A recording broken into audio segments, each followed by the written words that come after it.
All right guys, so market all time high पर दोबारा आ चुका है। ये सारी की सारी मूवमेंट अगर मिस आउट कर रहे हो तो consider joining the premium group, क्योंकि वहाँ पर जो स्ट्रक्चर है जो और पॉसिबल अंडरस्टैंडिंग है, जैसे यहाँ पर देखो सेल करना है लेकिन इतना नहीं करना है, यहाँ तक करना है और यहाँ से दोबारा मार्केट ऊपर जा सकता है। कौन बताएगा? हम लोग बताते हैं। ये 21,526 का आज के जो स्ट्रक्चर है या फिर आज का जो अपडेट है वहाँ पर डिस्कस किया हुआ है। और कल की भी बात करें तो कल का ये आप देख सकते हैं, यहाँ पर जिस तरह से रेजिस्टेंस आया, ये पूरा की पूरी टेरिटोरी वहाँ पर डिस्कस करिए। इसका इन डेप्थ अपडेट जो है वो मैं आपको फ्राइडे के सेशन में देता हूँ निफ्टी का, बट फिलहाल इस वीडियो में मैं आपसे बात करना चाहूँगा स्टेट बैंक के बारे में। राइट नाउ अगर स्टेट बैंक को आप देखो तो लगभग 640 650 के आसपास चल रहा है। और इस वीडियो में हम डिस्कस करते हैं कि वेव एनालिसिस कैसे आपको हेल्प कर सकती है कि जब मार्केट की प्राइस लगभग यहाँ पर, उसको डिलीट करते हैं, लगभग यहाँ कहीं पर, और अगर प्राइस पॉइंट की बात करें तो यहाँ पर 566 के आसपास चल रही है। ना इस स्ट्रक्चर को डिस्कस करके या फिर इस स्ट्रक्चर को आइडेंटिफाई करके हम जो नेक्स्ट वेव है उसे किस तरह से टैकल करते हैं, क्योंकि कई केसेस में आपने देखा होगा कि यहाँ पर आप वेव्स को तो आइडेंटिफाई करते हो, पोजीशन भी बनाते हो क्योंकि वहाँ पर वो सपोर्ट है, लेकिन फिर क्वेश्चन आ जाता है कि ये रेजिस्टेंस हो गया तो यहाँ पर इस तरह से पैटर्न डेवलप हो गया तो उसके लिए अगर प्रीवियस साइकिल को हम फॉलो करें या डिस्कस करें तो वहाँ पर काफ़ी अच्छी एक हेल्प हो जाती है। तो लार्जर स्केल पर अगर स्ट्रक्चर की बात करें तो इसको डिस्कस किया गया है। ये स्नैपशॉट यहाँ पर देख सकते हो।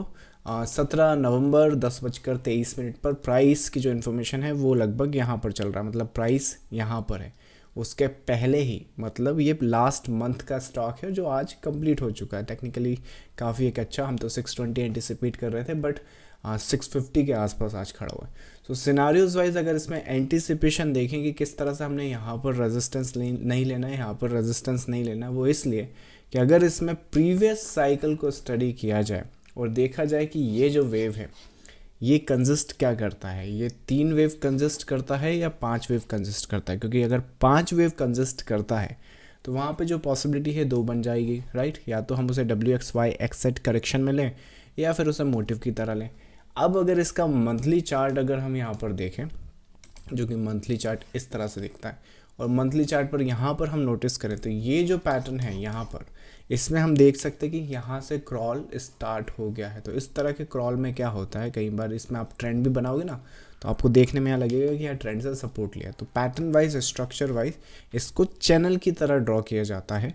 और उस केस में अगर प्राइस की मूवमेंट यहाँ पर है और अगर कोई भी बाइंग मोमेंटम हमें यहाँ पर मिलता है या फिर लेट्स से इस ट्रेंड का ब्रेक भी हो जाता है, तो भी जो पैटर्न है उसे जो ग्रेविटी या फिर जो पुश है वो दोबारा उसे स्ट्रक्चर के अंदर बुला लेगा। और उसके बाद आप देखोगे कि इस तरह के स्ट्रक्चर में 5 जो टॉप्स आपको देखने को मिलते हैं, यहाँ पर ये जो टॉप्स बनेंगे इस वेव की एंटिसिपेशन है। अब अगर जब इस वेव की एंटिसिपेशन है तो डेली पर हम कहाँ पर खड़े हुए हैं, डेली पर अगर हम बात करें तो यहाँ पर हैं। तो सपोर्ट अगर यहाँ पर होल्ड करते हैं और बाई सेटअप्स यहाँ पे प्रोड्यूस करते हैं, तो ये बाई सेटअप्स ना सिर्फ ये इंटरनल साइकिल करेगा क्योंकि इसमें 5 है, 1 2 3 4 5, और उसके बाद कंजिस्ट करता है ये करेक्टिव स्ट्रक्चर, 3 वेव का करेक्शन होता है।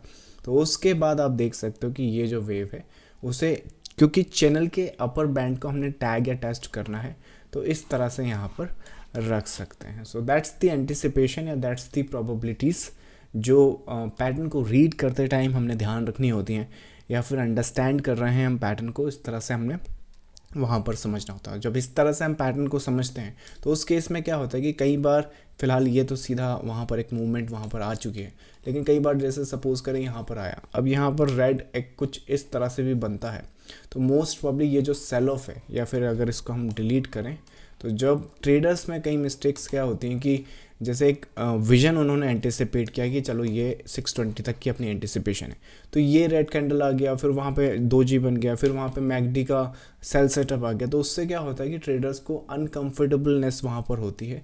बट अगर मार्केट में हम पैटर्न्स को समझते हुए इस वेव का जो साइकिल है वो समझते हैं कि वो एंड कहाँ हो सकता है, तो उस केस में जो भी यहाँ पर जो भी यहाँ पे सेल सेटअप्स या जो भी इस वेव के अगेंस्ट में दिख रहा है वो इंटरनली होता है। तो लार्जर स्केल पे तो इसे वही करना है जो यहाँ पर, जब तक ये वेव एंड नहीं होगी तब तक वो उसमें सेल सेटअप्स आएंगे कहाँ से, राइट। सो वो एक पॉसिबिलिटीज़ वहाँ पर होती है। So this is the quick discussion जो मुझे लगा कि स्टेट बैंक पर आप सभी के साथ करना चाहिए। इस तरह की जो अपडेट है अगर आप होने से पहले चाहते हैं तो अपना प्रीमियम ग्रुप कंसिडर कर सकते हैं। और ये पैटर्न्स अगर आप खुद से सीखना चाहते हैं तो वेबसाइट पर बुक्स भी अवेलेबल है जिससे स्टडी करके आप सारे पैटर्न्स एंड स्ट्रक्चर समझ सकते हैं। I will see you in the next live session guys. Thank you so much, bye bye.